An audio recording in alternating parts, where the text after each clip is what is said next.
Ben Fagan here with another episode of Career Cash the podcast. And on this episode, I'm joined by Ryan Peterson. Ryan is a graduate assistant for Baylor University's men's basketball team. And on the episode, we talk about his journey back into basketball, taking things one day at a time, in the 3 R's to coaching success. It's an awesome conversation. Let's get to it.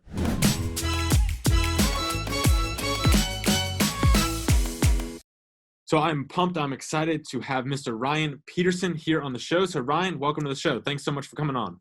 Ben, what's going on? I appreciate you having me, man. Thank you. Absolutely. So how I like to start everything is kind of bringing a little bit of context to what you've been up to, lately. I know within the past calendar year or two, it's been kind of a crazy little ride for you. So can you kind of give us some context as to what you're doing now, and then we'll kind of work back from there and how you got there? Yeah, for sure. So right now I'm a graduate assistant at Baylor University with the men's basketball team. It's a 2-year type deal. I'm getting my master's as well at the same time. So last year was my first year, and I'm going into my second year right now. And I'm studying sports pedagogy. How I kind of got here when I graduated in 2019 from Lynn, I was kind of really unsure of what I wanted to do. So I ended up going back home to Connecticut for the time being. I actually ended up getting a sales job. Just fell in my lap. Wasn't really that interesting to me, but I said, hey, it's a job out of college, so I'll try it out. I ended up being there for 4 or 5 months, and then COVID came, and I was working from home, doing all things like that. And then I ended up getting laid off due to COVID. They let off like 25% of the business. So then there was a few months where I was kind of really unsure of what I wanted to do. But in the back of my mind, I knew I missed basketball, and I would love to kind of get back into things in the basketball world. So I reached out to my former prep school coach, Jerry Quinn, who works at St. Thomas More School in Connecticut. I actually ended up playing there for a year after high school. I did a postgraduate year there. So I reached out to him and I said, hey, do you have any spots on your coaching staff? I'd love to kind of learn from you a little bit more. And see if you have any opportunities. Like, yeah, come down, let's talk, whatever. He ended up having a spot open. So that fall, 2 years ago, I ended up going there and started learning from him. And I was there for a year. I was planning on going there, learning from him for a year or two. And I loved it there. And then coming towards the end of the year of that season, it was like March, April, and I got a call from Jeff Price, my head coach at Lynn. And he called me and said, would you be interested in a graduate assistant position? I said, yeah, if it was the right program, if it kind of benefited me, then yes, for sure, I'd be interested. And we went back and forth. And then he knew somebody at this Baylor staff he got me in contact with. We ended up talking, and it just kind of had worked out, and it happened really, really quick.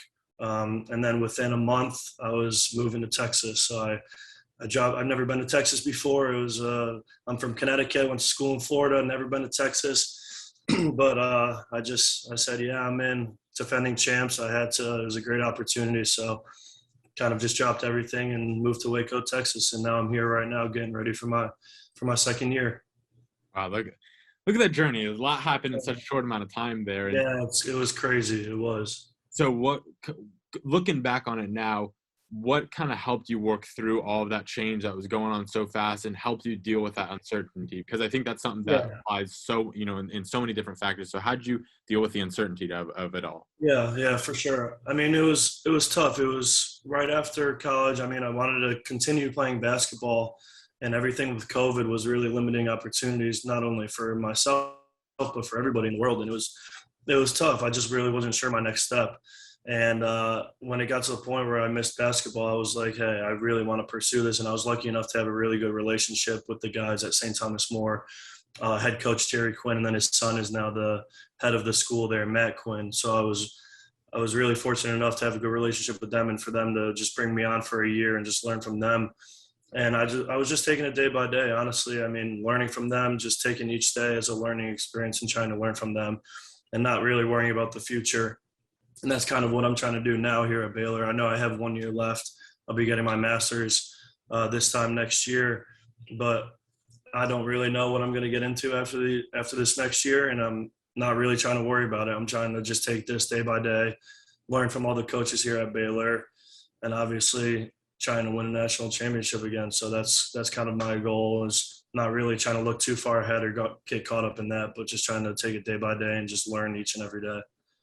Now, is this process of taking things day by day, as important as it is, and it sounds like it is for you, was that something that you had to adopt or that you learned recently, or where did you come across this idea of taking things day by day and putting the emphasis on learning?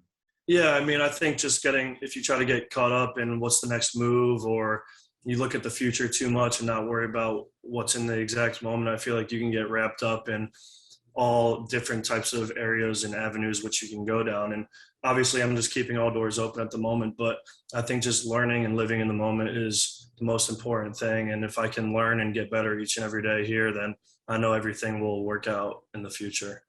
No, absolutely. Can you kind of talk about that process and some of the similarities and differences and what you've learned from each stage, whether it be the high school, prep school, Yeah. playing Division II at Atlanta, and then going to one of the larger programs, especially for basketball at Baylor?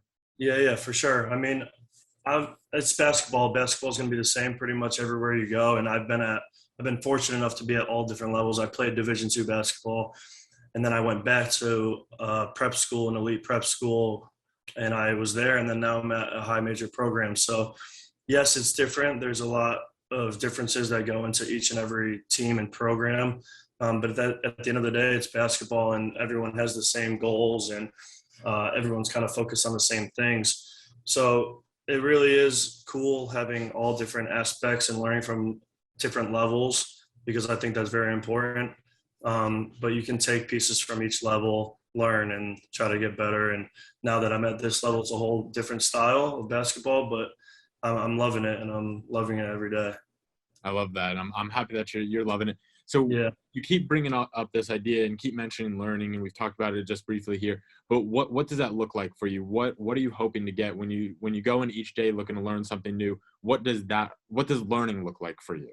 Yeah, I mean, our coaches here are at Baylor are very, very supportive. They work with all of us graduate assistants, and they trust us, which is very important. And they all care. So if you have any questions, they're always there to help you out. They're always trying to teach you different things. And I think for me personally, I'm trying to eventually be a coach. That's what I want to do. And the fact that they're willing to help every day and trust me, it shows a lot about their character. And I'm happy and fortunate enough to have such a supporting staff here by my side that cares. No, definitely. And I think again, going back to the idea of whether it's in sports and business, whatever it is, you have Yeah, these ideas, these lessons that transcend the different industries. And I think exactly. one while you were getting into this, like you said, Coach Price called you, said there's this opportunity, but you said, one of the things was that you wanted to make sure it was a right fit. Yeah, So what were some things that were important to you? Because I think that's such an important thing when you're looking for jobs, when you're looking for opportunities for schools, different positions, that not only do you hope they're a right fit for you, but you also need to make sure that you're a right fit for them and they're a right fit for you. It goes all right. ways. So what was it for you? What were you looking for in a program and an institution and an opportunity that you eventually found in Baylor? Right. Yeah. I mean, there's a lot of things that go into it. It was almost kind of like the recruiting process with sports coming out of high school. I mean, I'm sure you dealt with it with baseball. I dealt with it with basketball. You look at all different components that fit the best for you. And at that time when Baylor called, it was almost a no-brainer. I didn't really have to think about it that much. But the fact that they're so prestigious at what they do, they've been so well known for basketball.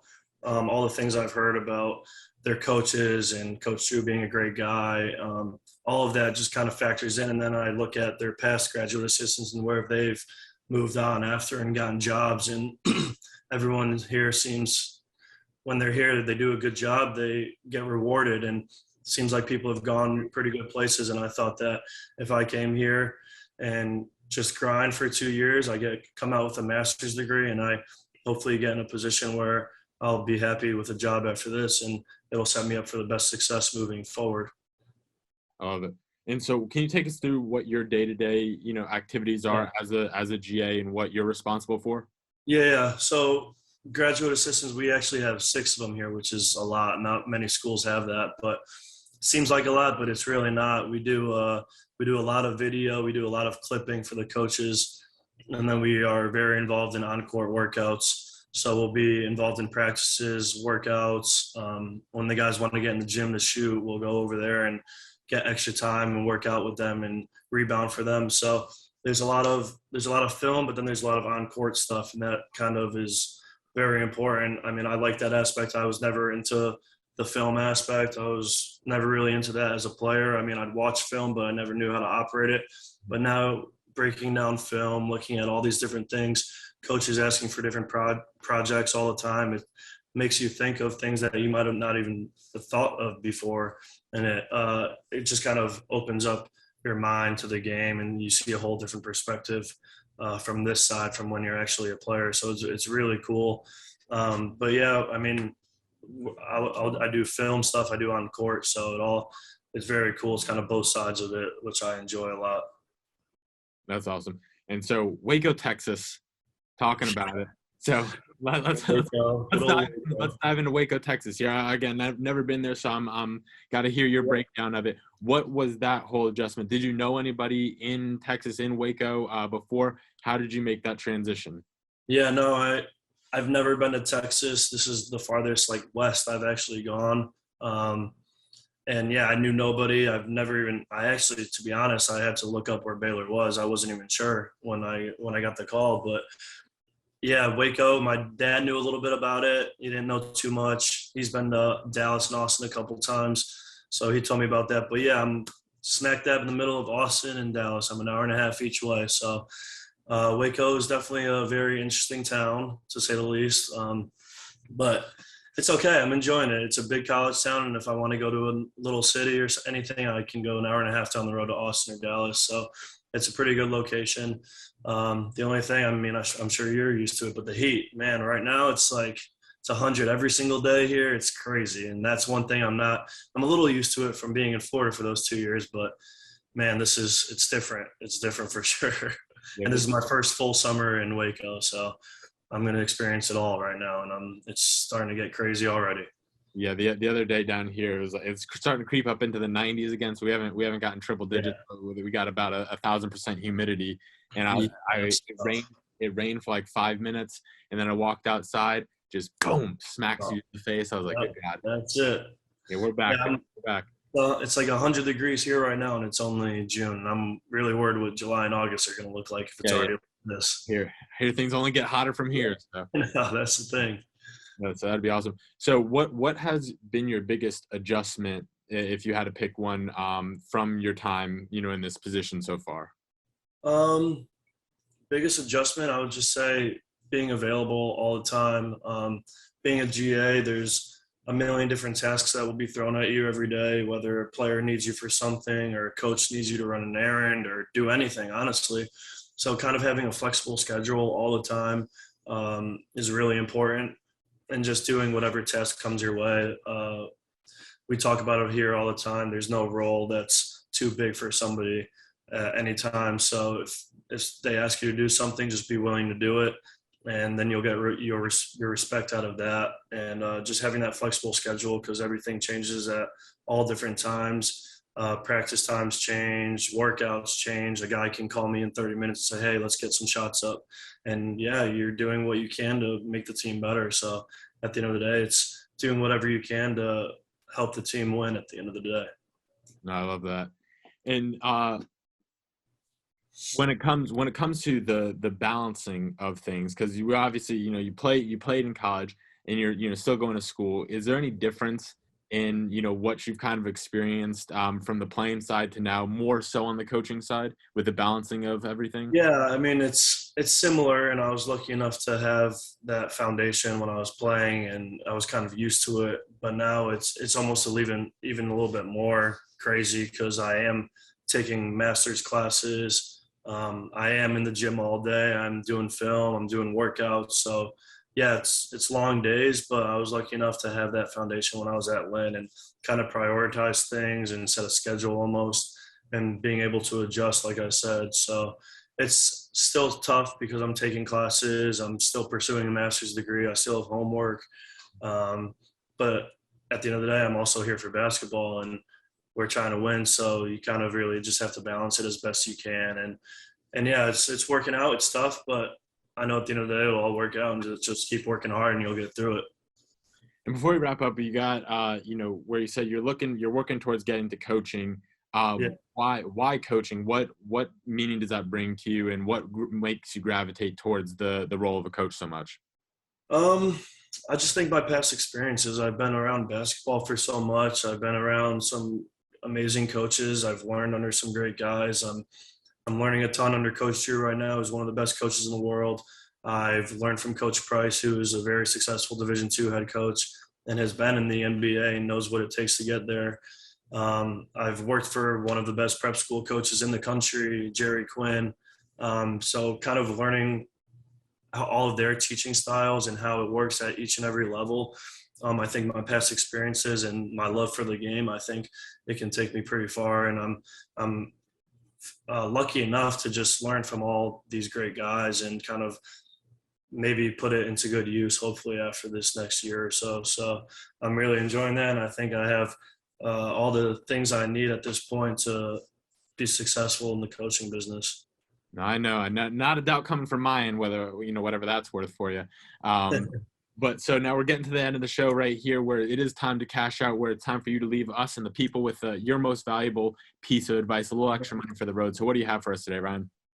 I actually heard this the other day. One of my assistant coaches from Baylor shared this with me, and I thought it was very interesting. He said that there's 3 R's that is successful in this coaching business. The first one's relationships, building relationships with coaches, players, just having that good foundation, making relationships every day is very important in the coaching world.